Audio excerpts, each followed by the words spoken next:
Hola, ¿cómo están, hermanos en Cristo Jesús? En el día de hoy vamos a tocar el tema Los Testigos de Jehová y el año 1919.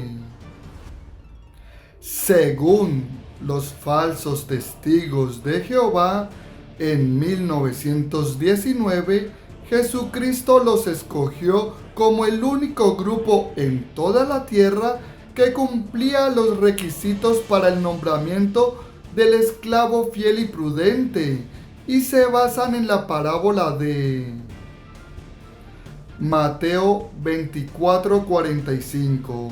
¿Quién es pues el esclavo fiel y prudente a quien su señor puso a cargo de los sirvientes de la casa para darle su alimento al tiempo debido?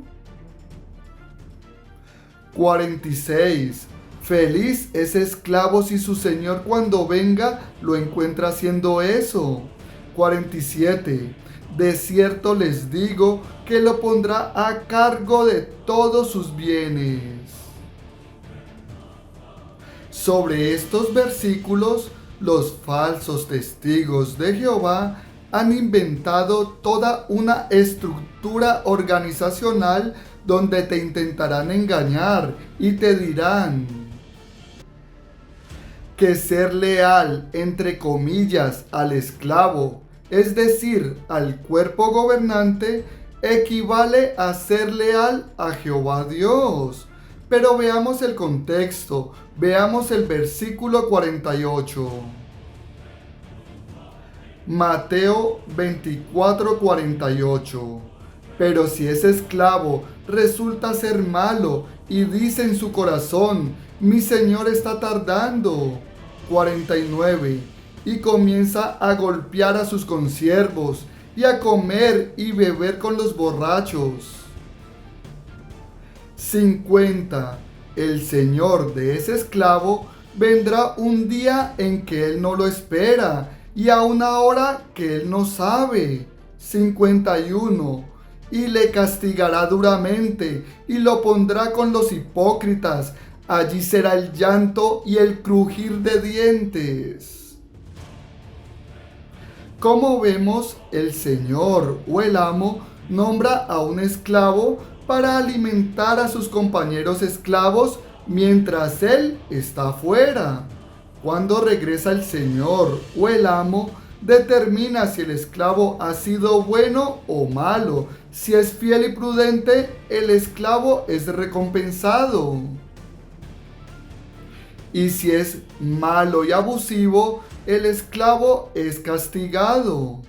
Los falsos testigos de Jehová te intentarán engañar y te dirán que esto es una profecía que se cumplió en el año 1919 en Norteamérica.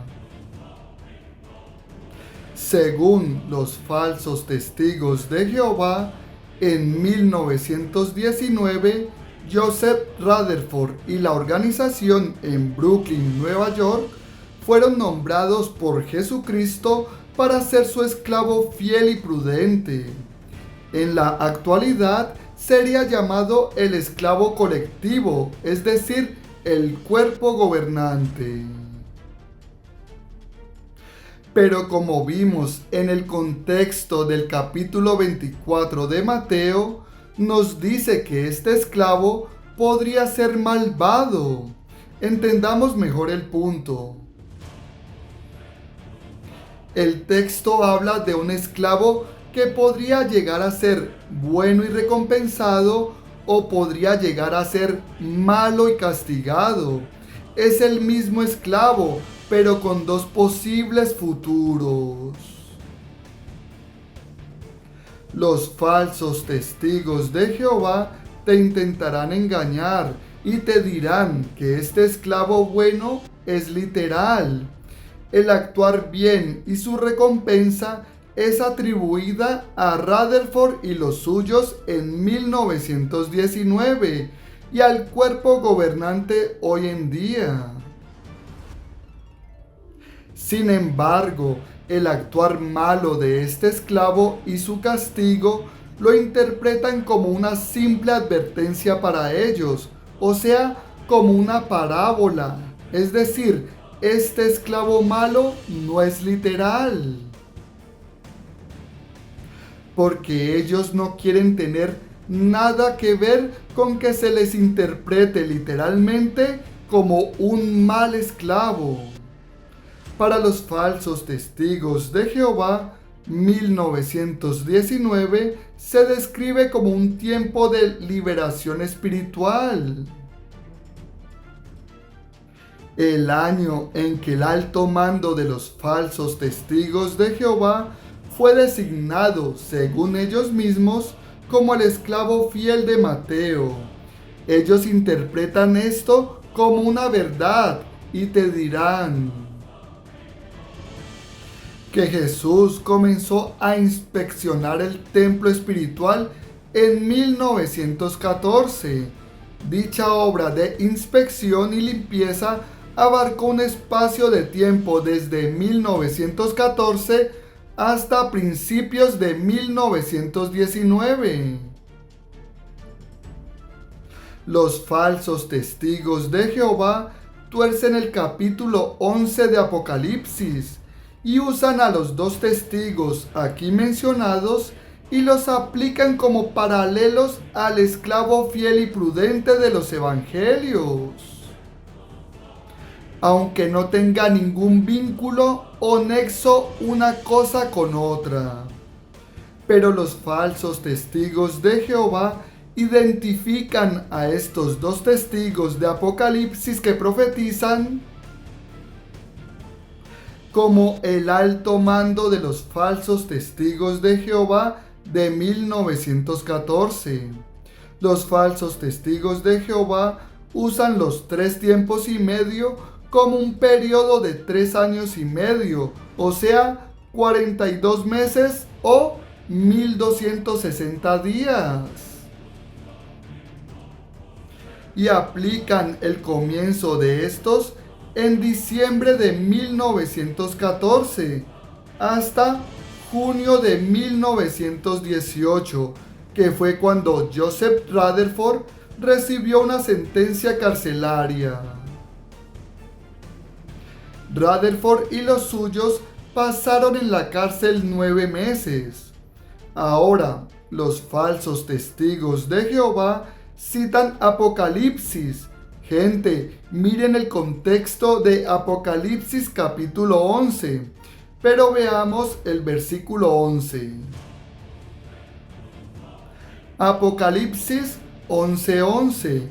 Y después de los 3 días y medio, entró en ellos el espíritu de vida que viene de Dios, y ellos se pusieron de pie, y quienes los vieron sintieron mucho temor. Según los falsos testigos de Jehová, este pasaje aplica a Rutherford y sus hombres que según ellos se pusieron de pie y recibieron el Espíritu de Dios inmediatamente después de los 3 días y medio o 42 meses. Pero según ellos, esto pasó cuando Rutherford y los suyos fueron liberados, es decir, 51 meses después de diciembre de 1914. Ojo, no 42 meses. Es que nada encaja, todo parece extremadamente forzado.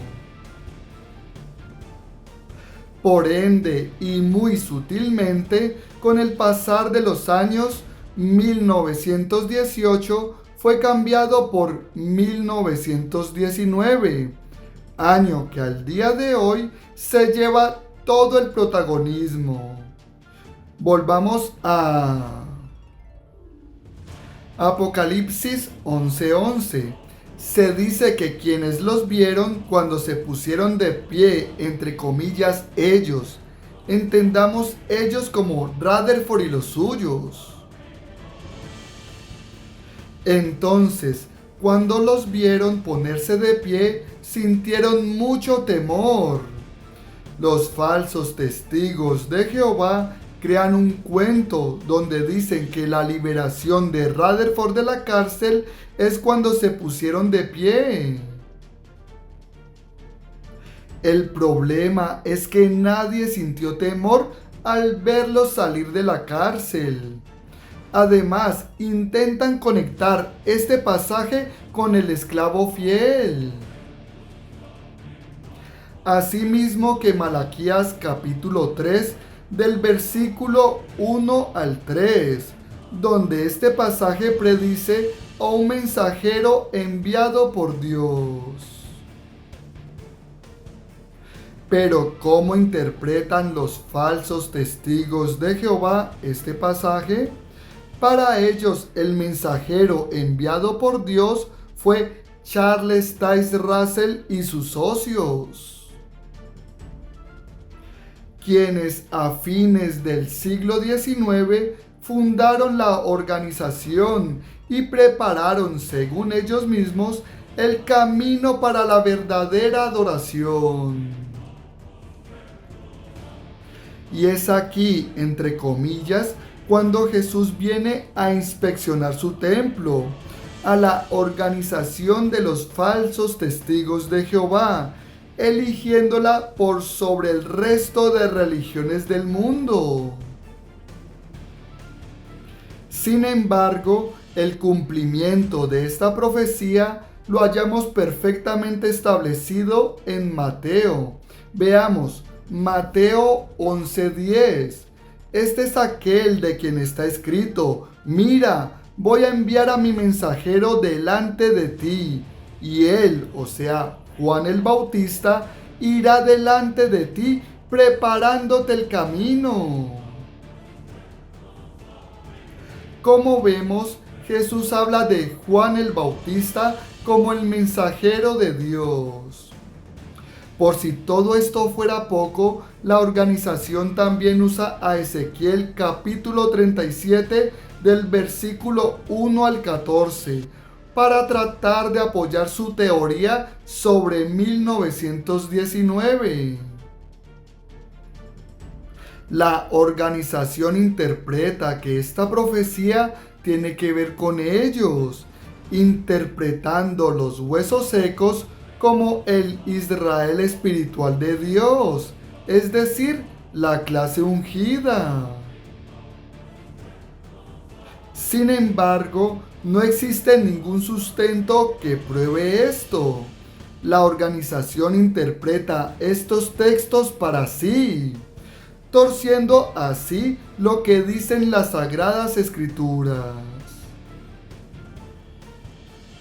La salida de Rutherford de la cárcel es casi la piedra angular de todo este cuento, de esta fábula, hecho que, por cierto, carece de toda base bíblica. La liberación de los directores de la organización de prisión en 1919 corresponde, según ellos, a que Jesús los designó como su esclavo fiel y prudente, o para los falsos testigos de Jehová, el cuerpo gobernante. No hay razón para pensar o concebir que la liberación de prisión de los directores de la organización en 1919 debería indicar que Jesús los eligió como el esclavo fiel de su parábola. Cuando salieron de prisión estos hombres, continuaron predicando exactamente las mismas enseñanzas que predicaban antes de ir a la cárcel, incluyendo las mismas falsedades, como que el fin llegaría en 1925. Como vemos, el supuesto nombramiento del esclavo fiel no tendría que deberse a la interpretación forzosa de pasajes bíblicos sueltos y sacados de contexto. No tendría que deberse a interpretar a conveniencia un texto por aquí y un texto por acá. no tendría que deberse a conectar de manera totalmente aleatoria y arbitraria citas que nada tienen que ver entre sí. No tendría que deberse a sacar cálculos numéricos que ni siquiera ellos mismos saben explicar en su totalidad, dejando un montón de cabos sueltos. No tendría que deberse a mezclar parábolas con profecías. Les pido, hermanos, que oren mucho por mí. No olviden suscribirse. Si te gustó el video, dale like y si no, dislike. Lo importante, hermanos, es que oremos mucho para que el Espíritu de Dios nos guíe, nos ilumine y podamos comprender las Sagradas Escrituras. No siendo más, hermanos, nos vemos en el próximo video. Hasta luego.